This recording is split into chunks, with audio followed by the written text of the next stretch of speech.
I'm an artist from London, working with photography and film.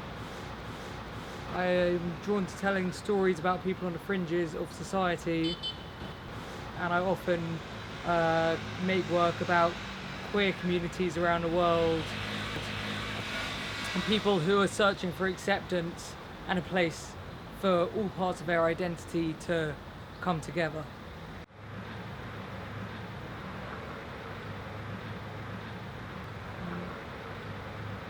When I'm working on a project, I'm always trying to find new ways to tell stories and not be like constrained by traditional forms of filmmaking.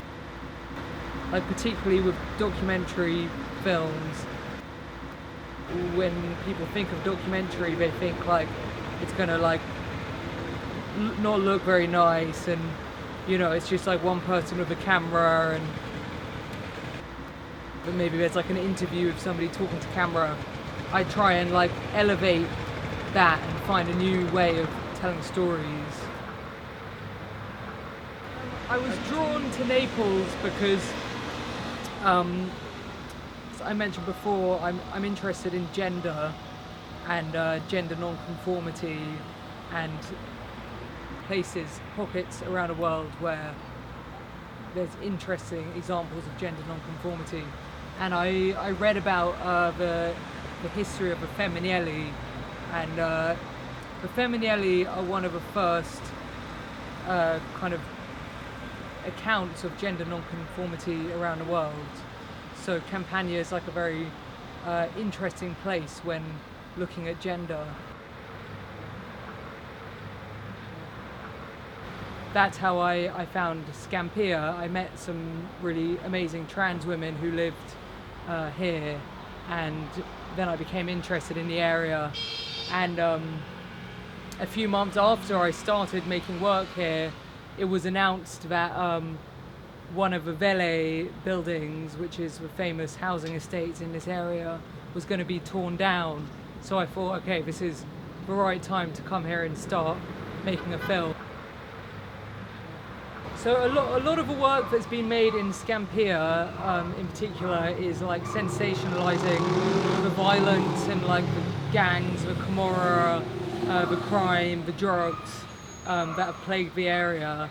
And my film is kind of contrasting this, you know, is the opposite of this. So it's looking at the other side of like the daily life, you know, the people's just kind of quiet existence, relationship between families, relationships that we don't usually see on screen. Like, for example, one of my characters is a trans woman who's like in the later parts of her life who lived with her elderly mother, and they're both kind of two characters that you don't see represented on screen. You know, you don't see older trans people in the cinema, you know, and you don't see relationships between trans women and their parents very often on screen.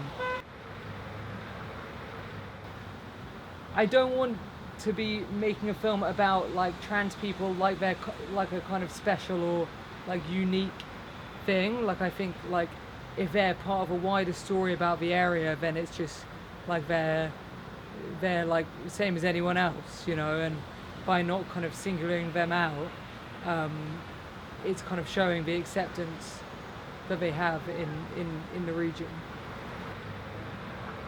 Trying to find stories which aren't ordinarily told and give a voice to people who usually wouldn't have one. You know, that's kind of what I aim to do through my work. And it's important that it feels collaborative and that my subjects want to make the work as well, because otherwise, if I'm doing it purely for like selfish reasons, it feels like I give up. I kind of lose interest very quickly. You know, I need to feel like it's a mutual process. I guess the main things that I want to send out in a film is creating like a new visual language for a documentary. My approach is like it's almost somewhere between fiction and documentary. So it's real people doing real things, but I think when you watch it, it's not going to feel like a documentary. I really want it to feel very kind of observational and like you're just like a fly on a wall in these people's worlds. And sometimes you don't know why you're looking at it, but you'll get it. It's more about feeling than seeing like a strict narrative unfold.